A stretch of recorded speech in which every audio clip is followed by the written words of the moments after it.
Chauncey Navarro, and this is the Inspired Word. We're doing a verse-by-verse study through the book of the Revelation of Jesus. We've been in chapter 13. We're on the second verse now, and we're going through the parenthetical chapters on the 7 signs, which give you events that are taking place throughout the chronological events that we've been following previously in this book. Now, in verse 2, it goes on to say, "Now the beast I saw was like a leopard. His feet were like the feet of a bear, and his mouth was like the mouth of a lion. And the dragon gave him his power, his throne, and his great authority."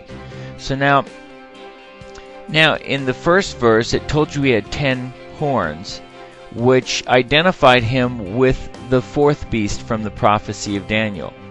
In verse 2, now here he identifies him with the other 3 beasts as well. The 3rd beast in the prophecies of Daniel was the leopard, and it says he's like a leopard, and his feet were like the feet of a bear, and his mouth is like the mouth of a lion, as the jaw of a lion. And the dragon gave him his power, his throne, and his authority. So you can see the connections on here in the similarities. Now on mine, I've seen some pictures where they use the actual leopard's body, and then they use the individual heads from the beast, and I've always kind of liked those pictures as well. With me, I tried to, because I noticed a direct connection that if you looked at the red dragon with the 7 heads and the 10 horns, knowing this has 7 heads and 10 horns, and that if you're going to connect that many heads, you're going to have to put long nicks on them, that he would look like the 4th beast with the iron loins, which would give us the, more of the dragon, the reptile look on it. That a dragon has the body of a leopard. It has the big feet, the feet of a bear with the claws.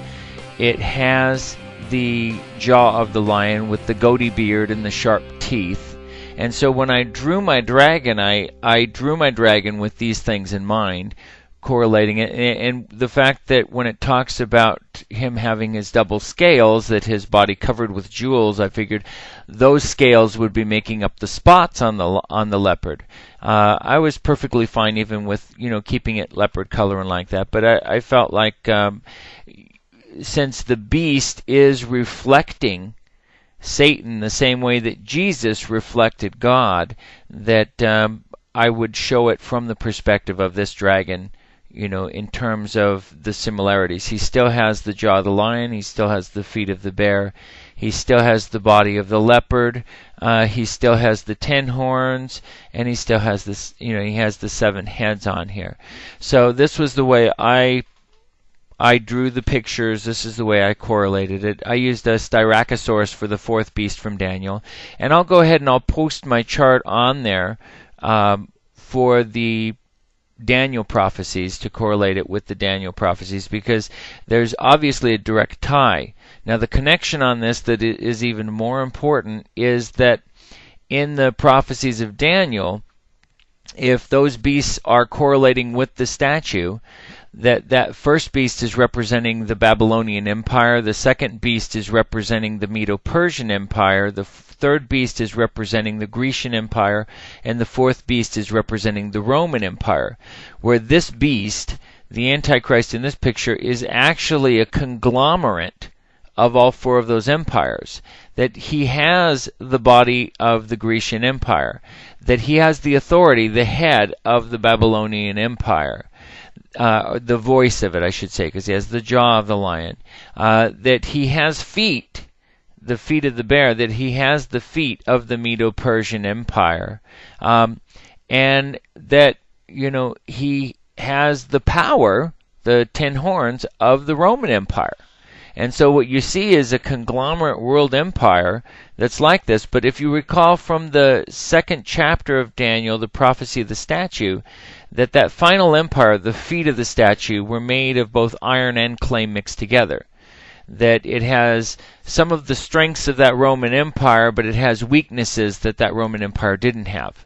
And that this is one of these connections that you can start seeing, where when you're looking at the prophecies of Daniel, you can see where it ties this entire chapter together.